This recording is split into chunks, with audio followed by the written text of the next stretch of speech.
کسی نے مسجد میں ہی زندگی گزار دی، کسی نے کتابیں لکھی، کسی نے دین کی خدمت کی. تو یہ مختلف جتنے حضرات تھے یہ سارے کے سارے اولیاء کرام تھے اور سب قرب الہی سے سرفراز ہوئے، لیکن ہر ایک کا راستہ جدا تھا. اگر کوئی یہ سمجھ کے بیٹھ جائے کہ نہیں با ایک ہی طریقہ ہے قرب الہی کا، اس کے علاوہ تو کوئی طریقہ نہیں، تو پھر ایک قسم کی جو کیٹیگری ہے وہ تو قرب پا سکتی ہے، بقیہ نہیں پا سکتی. جیسے اس کے لیے ایک عام سی بات سمجھے کہ اگر بادشاہ اور جو حکمران ہیں اگر یہ سوچنا شروع ہو جائیں کہ یار ہمیں بھی خدا کا قرب پانا ہے، ہمیں بھی خدا کی ولایت اور معرفت حاصل کرنی ہے، لیکن ہم تو نوافل نہیں پڑھ سکتے. ٹھیک ہے، ہم تو نوافل نہیں پڑھ سکتے. اچھا، اسی طرح ہم بھی اتنی کثرت سے ذکر اور دیگر جو عبادات کے معاملات ہیں یہ نہیں کر سکتے. تو بزرگان دین نے ان کے بارے میں کیا فرمایا؟ فرمایا کہ مخلوق کو انصاف فراہم کرنا اور مخلوق کو سہولیات فراہم کرنا خدا تک پہنچنے کا ان کے لیے یہی ذریعہ ہوگا. بہت جیسے آپ خلفائے راشدین کو دیکھ لیں، کیا بات ہے. صدیق اکبر رضی اللہ تعالیٰ عنہ خلیفہ بننے سے پہلے ان کی عبادات کے اور دیگر معمولات تھے، لیکن خلیفہ بننے کے بعد ان کی جو زندگی کا رخ تھا وہ بہت زیادہ نظام سلطنت، نظام حکومت اور اصلاح ریاست کی طرف ہو گیا، اور یہی ذریعہ ان کے قرب الہی کا ذریعہ تھا. یہی سیدنا عمر فاروق ہیں، یہی سیدنا عثمان غنی ہیں، یہی مولا علی ہیں. اچھا، پھر یہ تو چلے خلفائے راشدین ہیں، صحابہ کرام ہیں نا، تو ان کے لیے تو ایک ولایت کا راستہ دوسرا ویسے ہی تھا، آلریڈی تھا کہ ہر صحابی جنتی ہے اور ولی ہے. لیکن آپ اس کے بعد آجائے حضرت عمر بن عبدالعزیز رضی اللہ تعالیٰ. اب حضرت عمر بن عبدالعزیز رضی اللہ تعالیٰ صحابی تو نہیں ہے کہ ان کو وہ شرف اور اس کی وجہ سے لیکن کیا تھا ان کا کہ انہوں نے 2.5 سال حکومت کی. لیکن اس 2.5 سال کی حکومت میں ملک میں ہونے والے سارے مظالم کا خاتمہ کر دیا. ظالم گورنر اور عمال اور جتنے بھی اس طرح کے لوگ تھے سب کو لگام ڈال دی. جو ان کی غصب شدہ زمینیں تھی ساری واپس لے لی. جو غریبوں کے حقوق تھے وہ ان کو دلوا دیے. علماء کو پروموٹ کیا، علم دین کو پھیلانا شروع کیا، حدیث مبارک کی خدمت کی. تو اب آپ دیکھیں کہ سلطنت کے حکمران ہیں، لیکن جو اس میں خدمات کی اسی کے نتیجے میں کیا ہوا کہ پہلی صدی کے مجدد قرار دیا جاتا ہے. کیا بات ہے. ہر صدی میں عمومی طور پہ ایک مجدد ہوتا ہے، ایک سے زیادہ بھی ہو سکتے لیکن عموماً ایک ہوتا ہے. اور آپ نے اسی سلطنت کے حاکم ہوتے ہوئے قرب الہی اور رضا الہی کا وہ راستہ لوگوں کو بتا دیا اور اس پہ عمل کیا کہ جو خدا تک پہنچنے کا راستہ بھی ہے اور حکمرانوں کے لیے بھی ہے. اسی لیے امام غزالی علیہ الرحمہ نے لکھا ہے کہ حاکم کے لیے سب سے بڑی عبادت، جو فرض عبادتیں ہیں وہ تو کرنی ہوتی ہے، جو اس سے ہٹ کر حاکم کے لیے سب سے بڑی عبادت ہے وہ اپنے رعایا کی خدمت ہے، وہ اپنے ملک کے لوگوں کی خدمت ہے. تو یہ بیسیکلی کیا ہے کہ جب آپ پاسبلٹیز کی طرف دیکھتے ہیں کہ جو کام آپ نے کرنا ہے اس کے ممکنہ راستے کیا ہیں، اس کے ممکنہ طریقے کیا ہیں، اس کے ممکنہ اوقات کیا ہیں، تو بعض اوقات ایک وقت میں ایک جگہ میں ایک طریقے سے ایک کام نہیں ہو سکتا، لیکن اسی کام کی 100 جگہ ہوتی ہیں، 100 اوقات ہوتے ہیں اور 100 طریقے ہوتے ہیں. تو یہ ہے امکان در امکان در امکان کی تلاش کرنا.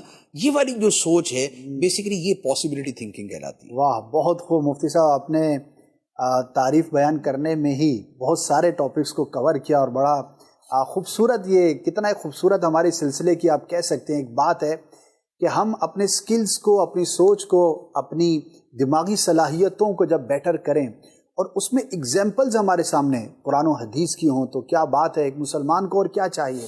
انشاءاللہ آگے چلیں گے تو اور بھی بہت ساری چیزیں ہم اس کو کور کرنے کی کوشش کریں گے. مفتی صاحب، بڑی اہم سوچ ہے، بڑی اہم ڈائمنشن ہے، بڑا خوبصورت زاویہ ہے کہ اگر کسی کے اندر یہ سوچ ڈیولپ ہو جائے تو وہ مایوسی سے دور رہ سکتا ہے اور کئی چیزیں ایسی ہیں جو اس کے فائدے میں آ سکتی ہیں. تو آخر اس سوچ کا ہونا ایک عام انسان کے لیے کتنا مفید ہو سکتا ہے؟ چونکہ انسانی نیچر ہے کہ جب میرے سامنے فوائد ہوں گے تو میں اس شے کے لیے مزید کوشش بھی کروں گا. دیکھیے، سب سے پہلی بات تو اس میں یہی ہوتی ہے جو آپ نے ابھی بیان کی ہے کہ جب انسان امکانات کے بارے میں زیادہ سوچتا ہے تو مایوس نہیں ہوتا.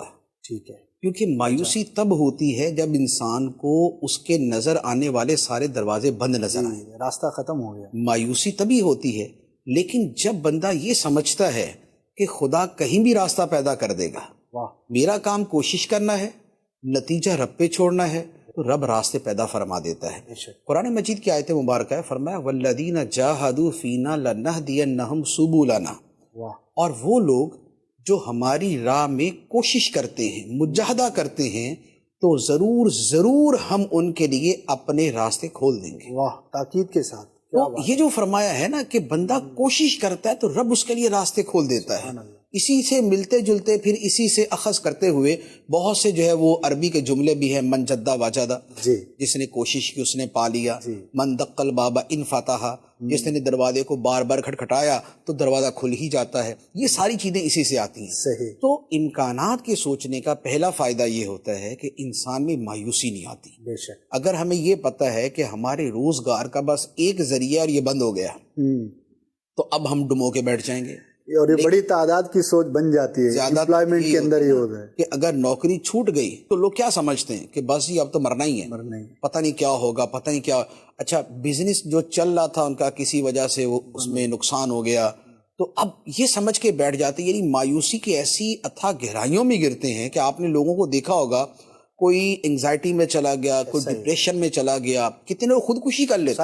آپ کو یاد ہوگا کہ دبئی کے اندر جب ایک مرتبہ وہ پرابلم آیا تھا 2008، تو اب وہ جتنا بڑا پرابلم تھا اس کے نتیجے میں کیا ہوا تھا، اتنی بڑی تعداد ڈپریشن کی مریض، ہزاروں لوگ جو ہے وہ تھے کہ جو وہاں سے بھاگ کے یوں کہہ لے کہ تنہائیوں میں جا کے بیٹھ کے ڈپریشن کا شکار ہو گئے.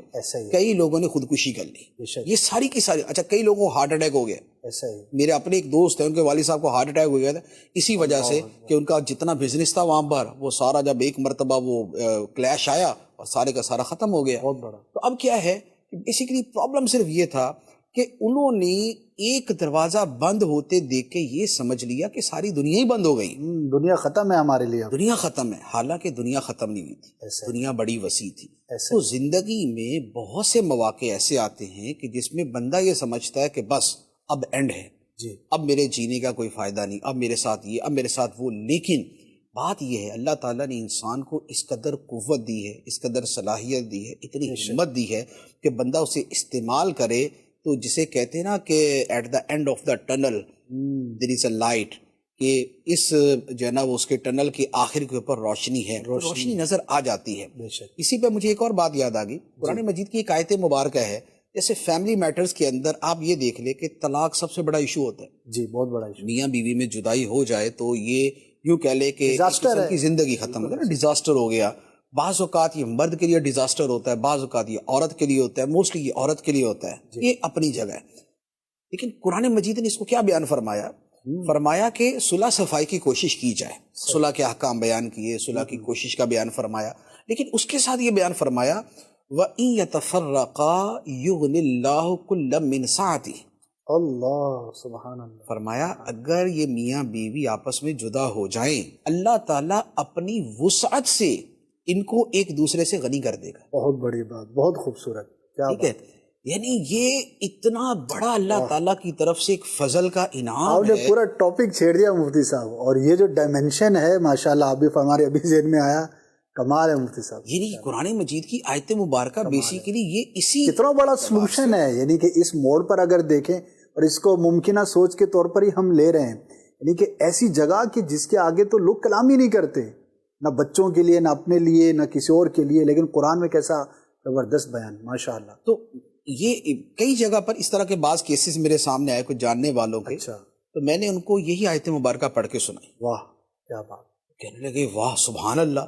تھے ماشاءاللہ مذہبی تھے، دینی سوچ رکھنے والے تھے. تو اب قرآن کی آیت، رب کا وعدہ، واہ. تو جو اس سے ایک سہارا ملتا ہے، جو اس سے ایک ہمت حوصلہ ملتا ہے، تو نے کہا یار کمال ہے یار. اللہ تعالیٰ فرما رہا ہے کہ اگر یہ دونوں جدا بھی ہو جائیں تو اللہ تعالیٰ اپنی وسعت سے، اپنے خزانوں سے ان کو ایک دوسرے سے غنی کر دے گا. اللہ. تو یہ ایک دوسرے کا، ان کا جو ہے وہ یہ نہیں ہے کہ ایک دوسرے کے بغیر مر ہی جائیں گے. جی، اللہ تعالیٰ ان کو جینے کے سہارے اور دے دے گا. تو یہ کیا ہے کہ یہ بیسیکلی اس کے پیچھے توکل، جی، اس کے پیچھے رب پہ بھروسہ، اس کے پیچھے ایمان کی پختگی، اور اس سے پیچھے امکانات کی دنیا، کہ بندہ امکانات کو سوچتا ہے کہ دنیا زندگی اس پہ اینڈ نہیں ہوتی، دنیا بڑی وسیع ہے. تو لہٰذا پاسبلٹی تھنکنگ کا ایک فائدہ یہ ہوتا ہے کہ انسان مایوس ہونے سے بچ جاتا ہے. اچھا، اس میں دو پہلو ہم اپنے ذہن میں رکھیں، کیونکہ ہم ایز اے مسلم کے سوچیں گے تو ہمارے سامنے پہلی چیز یہ ہوگی کہ اگر ایک امکان بند ہوا تو ہماری پہلی جو توجہ ہے وہ رب کی رحمت پہ جائے گی. کیونکہ امکانات کس نے پیدا کرنے ہیں؟ رب نے. یا امکانات کس نے پیدا کیے ہوئے ہیں؟ اللہ نے. امکانات ہمارے سامنے کون لائے گا؟ ہمارا دماغ ان امکانات کی طرف کس کی توفیق سے جائے گا؟ اللہ پاک. تو ہم پہلے اپنی اس سوچ کے اعتبار سے چلیں گے. صحیح. تو لہٰذا پہلے اللہ تعالیٰ پہ بھروسہ، اب اس کے بعد ہم اپنی عقل کا استعمال کریں گے اور ہمارے سامنے امکانات کی دنیا کھل کے سامنے آ جائے گی. تو ایک بنیادی فائدہ تو یہ ہو گیا. دوسرا کیا ہے کہ جب بندہ امکانات کا سوچنا شروع کرتا ہے تو چونکہ اللہ تعالیٰ نے دنیا بڑی وسیع بنائی ہے، دنیا میں مواقع لاکھوں نہیں کروڑوں ہیں، دنیا میں اسباب لاکھوں نہیں کروڑوں ہیں، تو ہم چونکہ پہلے سوچ نہیں رہے ہوتے تو ہم پھر محدود ہو جاتے. لیکن جب ہم اس سے آؤٹ آف دا باکس جاتے ہیں اب ہمیں نظر آتا ہے کہ یہ بھی اپارچونٹی ہے، یہ بھی طریقہ ہے، یہ بھی طریقہ ہے، یہ بھی طریقہ ہے، تو ہمیں امکانات کی دنیا ہمارے سامنے کھل جاتی. ایک دوسرا اس کے ساتھ کیا ہوتا ہے کہ ہمارے سامنے افراد آنا شروع ہو جاتے ہیں، ہمیں سپورٹر اس کے ملنا شروع ہو جاتے ہیں. اس کی بھی ایک مثال سیرت طیبہ سے عرض کروں کہ مکہ مکرمہ میں نبی پاک صلی اللہ تعالی علیہ وسلم نے 13 سال تک تبلیغ فرمائی، لیکن اس سے جو دین کا کام بڑے پیمانے پہ پھیلنا تھا وہ نہیں ہوا. تو نبی پاک علیہ الصلوۃ والسلام نے دیگر دوسری جگہ اور دوسرے افراد کے حوالے سے سوچنا شروع کر دیا، اور حکم الہی بھی یہ آ گیا کہ مدینہ منورہ ہجرت کر جائے.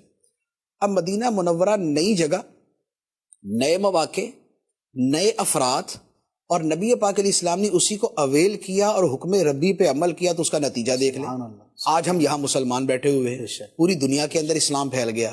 کیا ہوا کہ اس کے پیچھے بنا بیسیکلی یہی کہ نبی پاک علیہ الصلوۃ والسلام نے دوسرے امکانات کی طرف جب آپ تشریف لے گئے تو اب افراد بھی مل گئے، اب جگہ بھی مل گئی، اب ریاست بھی مل گئی، اب حکومت بھی مل گئی، اب سارا کچھ ہوا اور مکہ فتح بھی ہوا. تو یہ اس کی چیز. اچھا، پھر ایک اور چیز ہوتی ہے کہ جب بندہ امکانات کو سوچنا شروع کرتا ہے نا تو اس کی سوچ وسیع ہوتی ہے.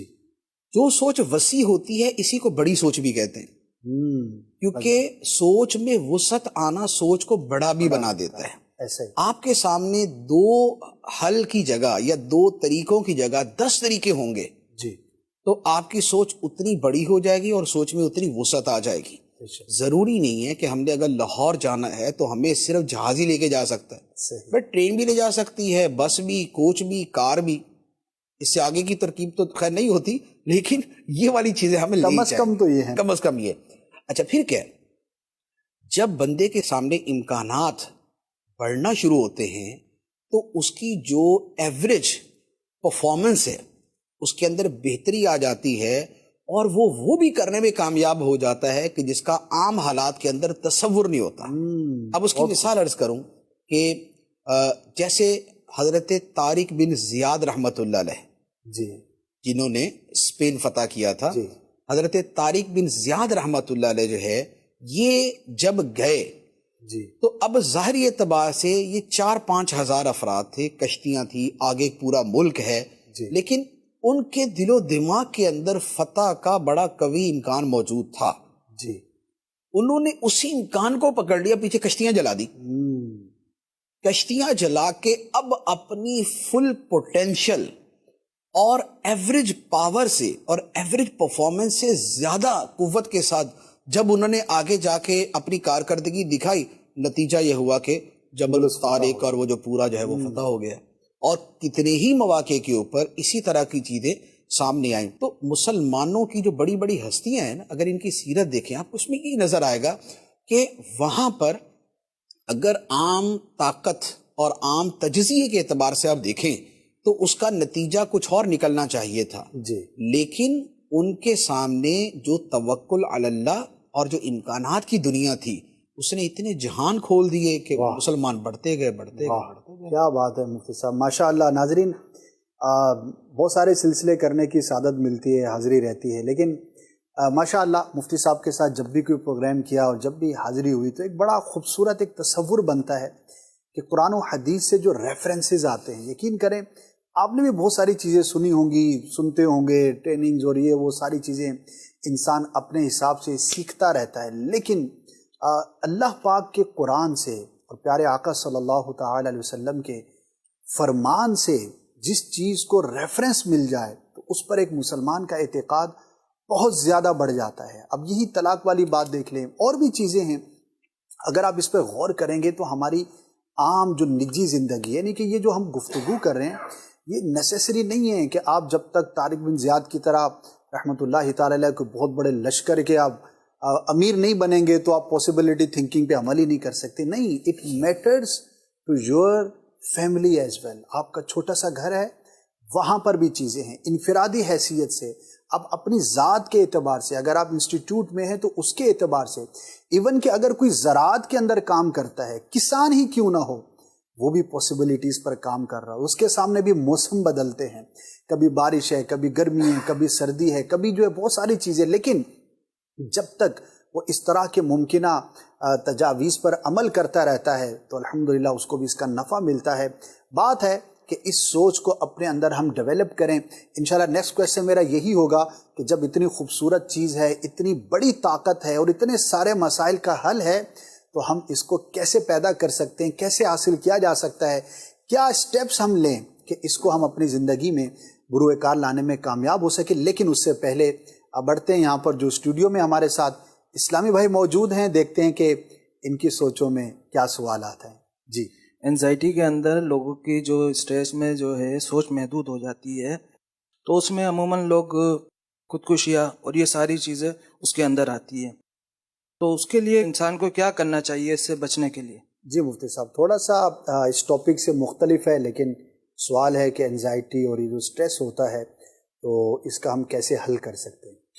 انگزائٹی بیسیکلی مایوسی ہی کی ایک ایڈوانس صورت ہوتی ہے، اور سٹریس بڑھتے بڑھتے، ذہنی دباؤ بڑھتے بڑھتے انگزائٹی میں بدل جاتا ہے، اور علامات تو اس کی یوں ہوتی ہیں کہ انسان ذرا تنہائی زیادہ پسند کرتا ہے، کسی سے ملنے کو دل نہیں کرتا، اور مایوس کن خیالات ہی اس کے دماغ پہ زیادہ چھاتے ہیں، موت کی طرف اس کا رجحان ہوتا ہے، مرنے کو دل کرتا ہے۔ یہ انگزائٹی کی حد ہے۔ ڈپریشن اس سے زیادہ سخت قسم کی پوزیشن ہوتی، اس میں اس سے زیادہ چیزیں آ جاتی، اس میں پھر بیٹھے بیٹھے رونا شروع کر دینا، دل گھبراہٹنا شروع ہو گیا، یہ ساری چیزیں ہوتی۔ تو دیکھیں انگزائٹی کے حوالے سے جو آسان حل ہے وہ یہ ہے کہ اس میں فزیکلی اور اسپرچولی دونوں طرح اس کو ٹریٹ کیا جائے۔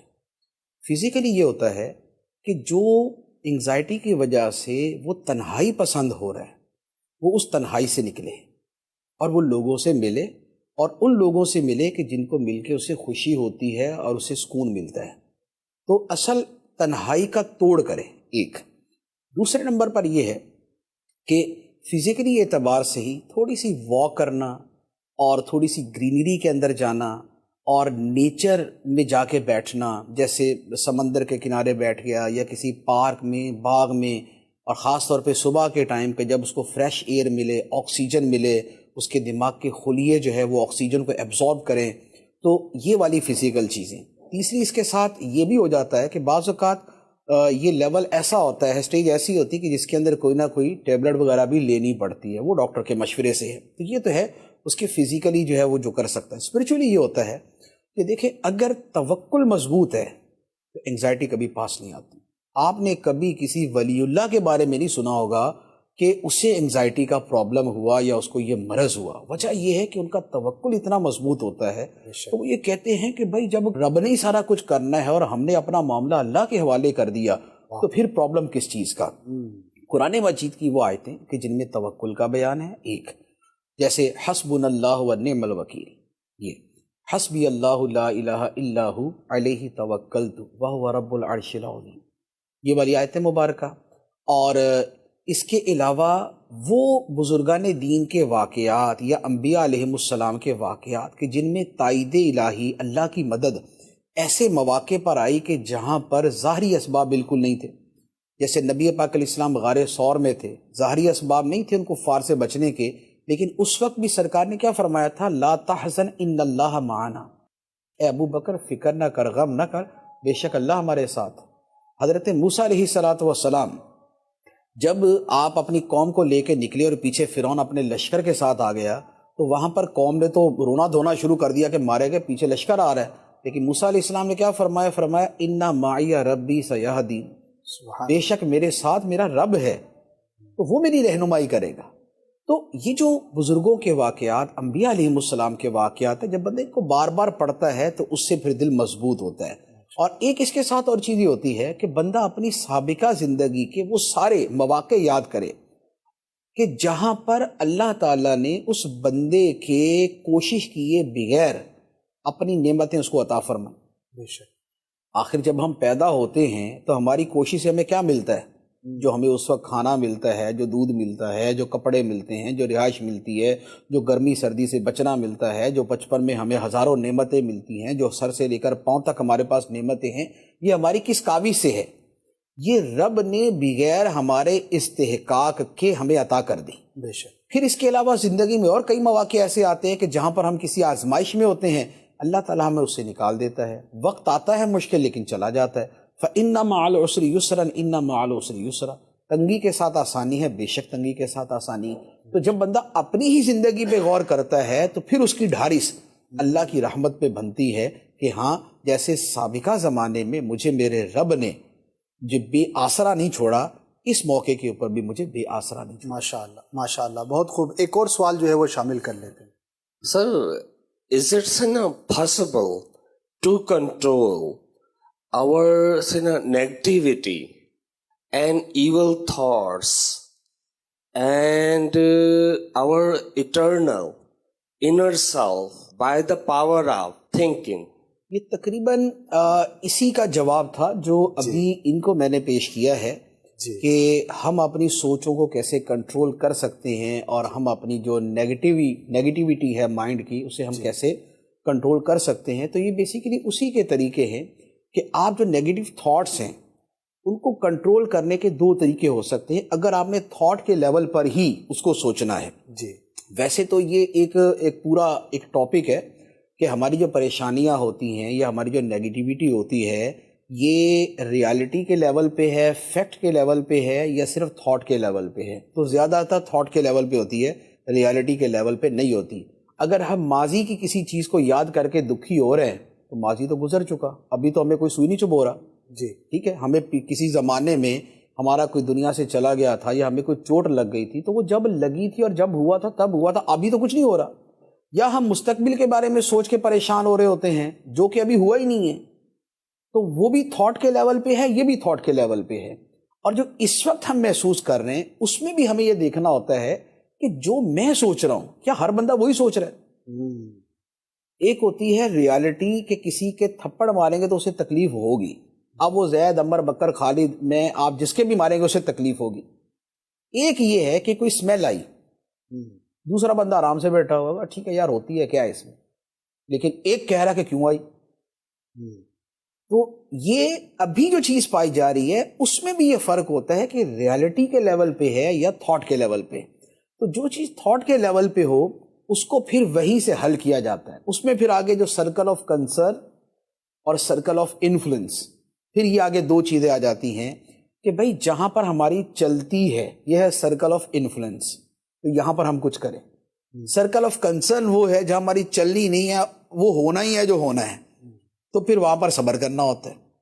تو ایک تو تھاٹ کے لیول پہ ہم یوں اپنے آپ کو سمجھا سکتے ہیں، دوسرا اس کے ساتھ وہی چیزیں ہیں جو میں نے باقی ساری عرض کی ہیں کہ اگر ہمارا توکل مضبوط ہے، ہمارا رب سے رابطہ جو ہے وہ مضبوط ہے، ہمارا دین کے ساتھ رابطہ مضبوط ہے، ہمیں کسی تکلیف یا کسی آزمائش کے بھی جو دینی پہلو اور اخروی پہلو ہیں ان پہ ہماری نظر ہے تو وہ تکلیف ہمارے لیے کم ہو جاتی ہے۔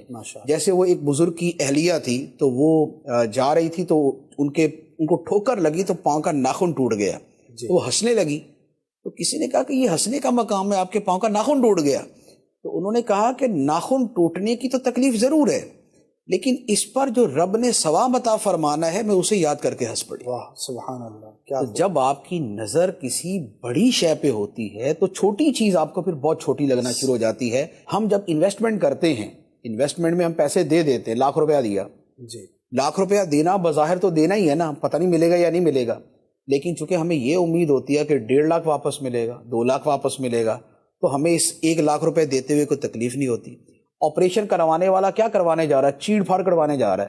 اس کا بدن کاٹیں گے، چھریاں اس میں گھسوئیں گے، اور اس میں جناب چاقو چلائیں گے، اور اس میں کینچی چلائیں گے، سب کچھ ہوگا، لیکن اس کو پتا کہ بھائی اس کے بعد مجھے شفا مل جائے گی، مستقل عذاب سے میری جان چھوٹ جائے گی. تو کیا ہے کہ اگر نتیجے پہ نظر ہو تو پھر یہ والی تکلیف اس کے لیے ہلکی ہو جاتی ہے. تو سوچ کو بیسیکلی سوچ کے ساتھ بدلا جاتا ہے، نیگیٹو کو پازیٹیو کے ساتھ بدلا جاتا ہے، یا اس کے نتائج و ثمرات کو دیکھا جاتا ہے، یا یہ دیکھا جاتا ہے کہ بھائی دنیا جنت میں تو رہ نہیں رہے، کہ کوئی تکلیف ہی نہیں آنی، کوئی پریشانی نہیں آنی، یہ جنت میں ہی ہوگا. دنیا میں باہر یہ ہمی نمی جو ہے نا یہ چلنی ہے، جب چلنی ہے تو ٹھیک ہے پھر ماشاء اللہ. بہت خوب ماشاء اللہ. اللہ تعالیٰ ہمیں اپنی سوچوں کو کنٹرول کرنے اور پازیٹیو رکھنے کی توفیق عطا فرمائے. مفتی صاحب یہ ارشاد فرمائیے کہ کیا سٹیپس ہو سکتے ہیں فرام ویئر ٹو سٹارٹ؟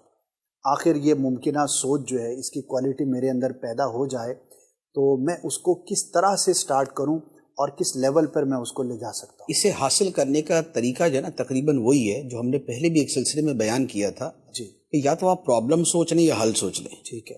اگر آپ پرابلم سوچیں گے تو وہ آپ کے دماغ پہ بوجھ بن جائے گی، صحیح. اور اگر آپ حل سوچنا شروع کریں گے تو آپ کے سامنے حل آنا شروع ہو جائیں گے. اسی طرح کسی کام کے عدم امکانات بھی ہوتے ہیں، یعنی امپاسبلٹیز بھی ہوتی ہیں، پاسبلٹیز بھی ہوتی ہیں. آپ امپاسبلٹیز کی جگہ پاسبلٹیز کو سوچیں، صحیح. آپ مواقع سوچیں، آپ اس کے کرنے کے زیادہ سے زیادہ طریقے سوچیں. جب آپ ان پہ غور کریں گے تو آپ کا ذہن ادھر سے ہٹ جائے گا. ایسے تو پہلے نمبر پہ تو جو ناممکنات کے بارے میں سوچنا ہے اسے ترک کرنا ہوگا، ایک بات. دوسری بات یہ ہے کہ وہ لوگ کہ جو عام طور پہ مایوسی کی باتیں کرتے ہیں، جی یا وہ زندگی میں ناکام ہو چکے ہیں اور ناکامی ہی کی باتیں کرتے ہیں، آپ ان کی صحبت سے ذرا دور ہو جائیں، اور جو امید پرست، جو امید رکھنے والے لوگ ہیں وہ، اور جو زندگی میں کامیاب لوگ ہیں، آپ ان کے پاس بیٹھنا شروع ہو جائیں.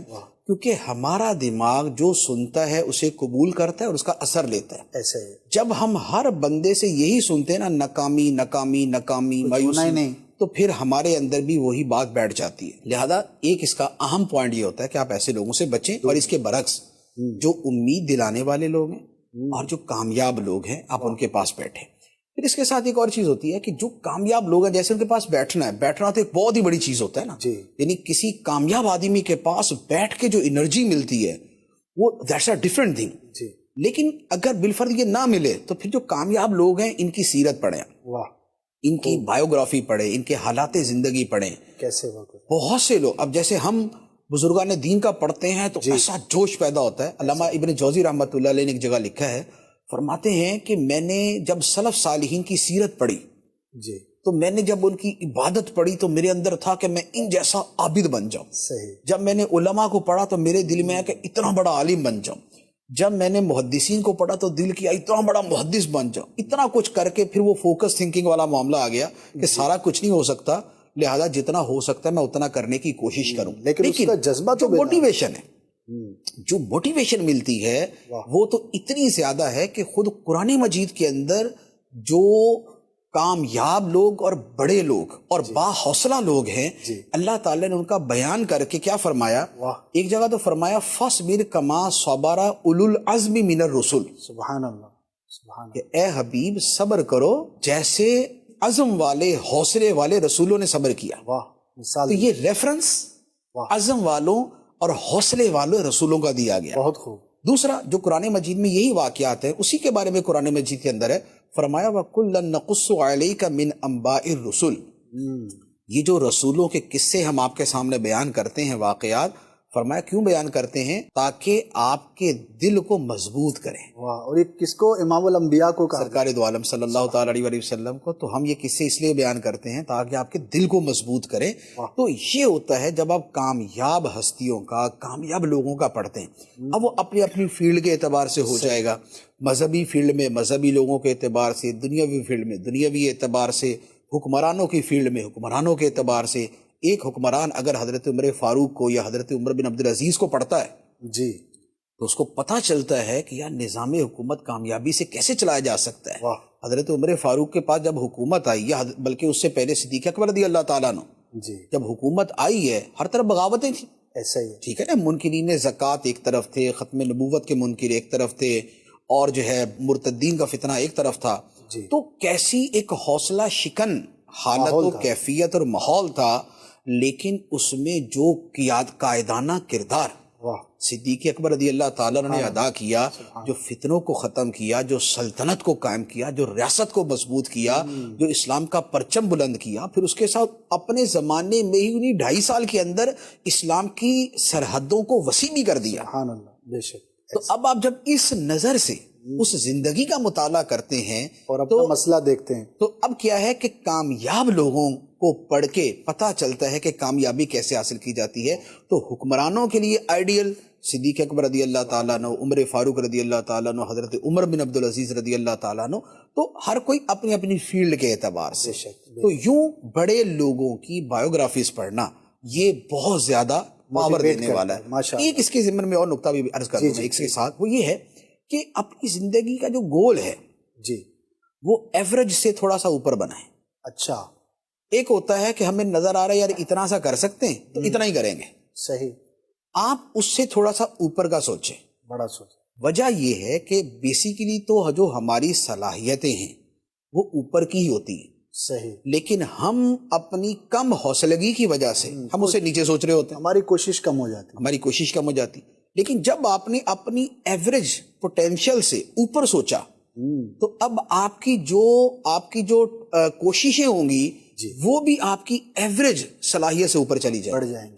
تو لہذا اب آپ کے سامنے جو پاسبلٹیز کو زیادہ سے زیادہ آپ نے تلاش کرنا ہے، ڈسکور کرنا ہے، وہ آپ کے ایوریج گول سے اوپر جانے کی صورت. واہ ماشاء اللہ ماشاء اللہ. بہت خوب. اللہ پاک ہمیں بھی سعادت عطا فرمائے. اور انبیاء اولیاء کی سیرت کا پڑھنا، یہاں پر مفتی صاحب ہی کی کتاب کا میں حوالہ اور ترغیب بھی ضرور پیش کروں گا. سیرت انبیاء، جو دیگر انبیاء تھے ان کی حالات زندگی پر ون آف دا بیسٹ بک ان اردو. بڑی شاندار کتاب ہے، مکتبۃ المدینہ نے جاری کی ہے.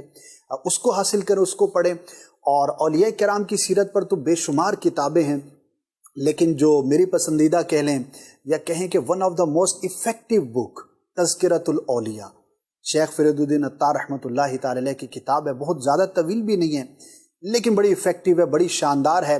یا جو آپ کو پسند ہو، اوتھینٹک رائٹر کی ہونی چاہیے، صحیح عالم کی لکھی ہوئی ہونی چاہیے، تاکہ اس سے ہم کما حق و فائدہ حاصل کر سکیں.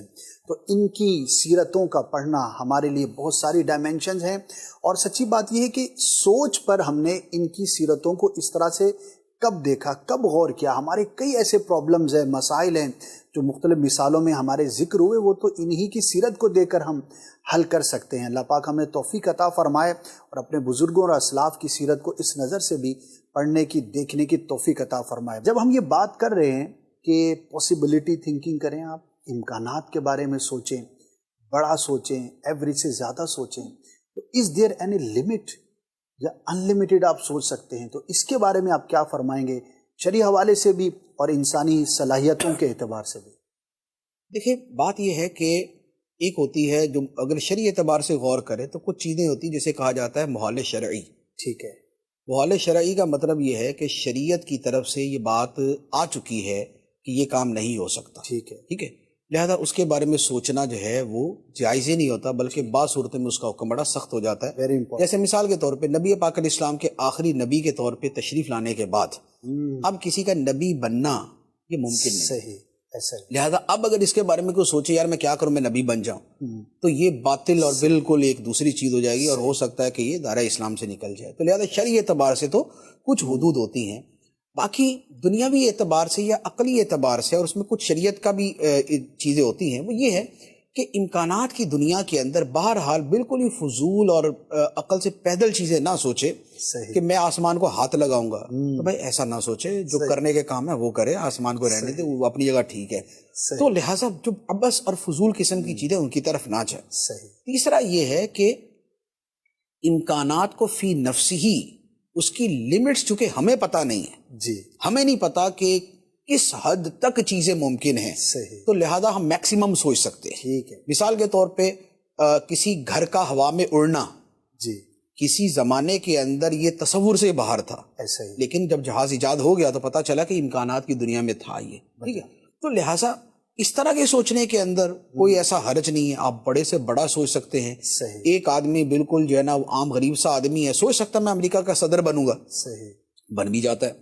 ایک آدمی عام سا آدمی ہے تو وہ سوچ لیتا ہے کہ میں اپنے ملک کا وزیر اعظم بنوں گا, بن بھی جاتا ہے. تو اچھا اسی طرح ایک عام سا آدمی ہے, سوچتا ہے کہ میں بلینئرز بن جاؤں گا, کھرب پتی ارب پتی آدمی بن جاؤں گا, بن سکتا ہے. ایک عام آدمی ہے, سوچ سکتا بہت بڑا رائٹر بن جاؤں گا, بہت بڑا رائٹر بن سکتا ہے. تو یوں بعض اوقات پوشیدہ صلاحیتیں یکدم سامنے آتی تو پتہ چلتا واقعی بندہ کر سکتا ہے. انسان کے اندر جو خزانے چھپے ہیں اس کو پتہ نہیں ہے. انسان عالم صغیر ہے, ایک چھوٹا جہان ہے, سارا جہان اس کے اندر جو ہے وہ موجود. واہ کیا بات ہے مفتی صاحب, ماشاءاللہ. پچھلے 3-4 کویسچنز کے آنسرز کے اندر ہی مفتی صاحب نے قرآن سے بھی بیان کر دیا, انبیاء کی سیرت کا بھی بیان ہوا, اور اولیاء کرام کے حوالے سے بھی گفتگو ہوئی. تو یہ ساری چیزیں بیان کرنے کا مقصد ہمیں اپنی سوچ کو مزید بہتر کرنا, کیا کیا ممکن ہو سکتا ہے اس کے بارے میں سوچنا, اور اپنی عبادات کو بھی تو ہم اس بارے میں غور کر سکتے ہیں کہ ہم مزید کیا عبادت کر سکتے ہیں. بعض اوقات ہم سوچتے ہیں کہ یار عبادت تو بس یہ چند چیزوں کا نام ہے.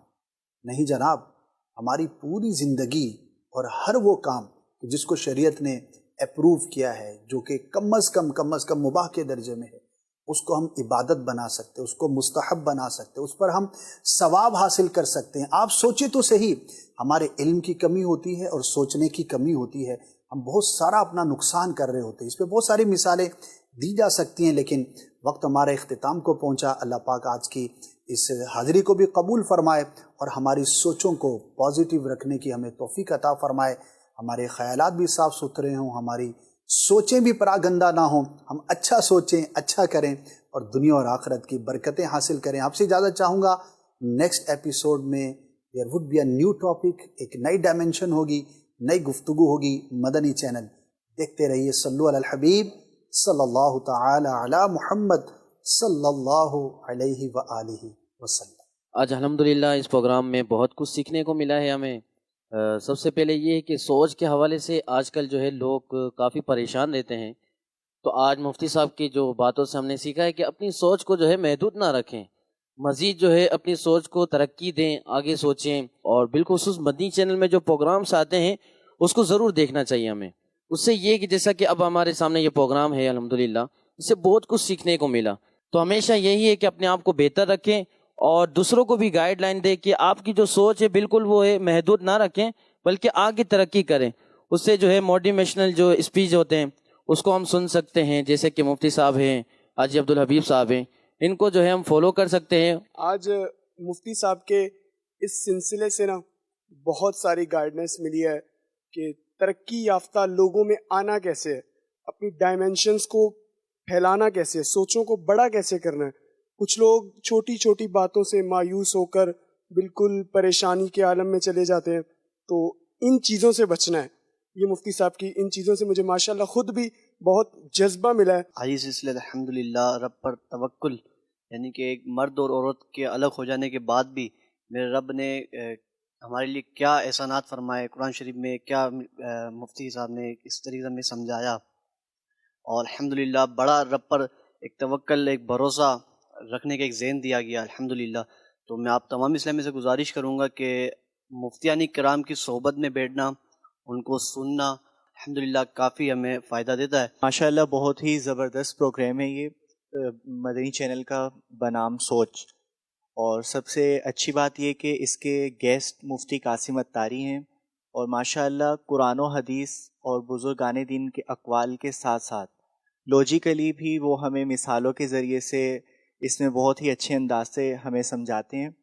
دس is very informative program, everybody must be watch it. سوچ ایک عظیم نعمت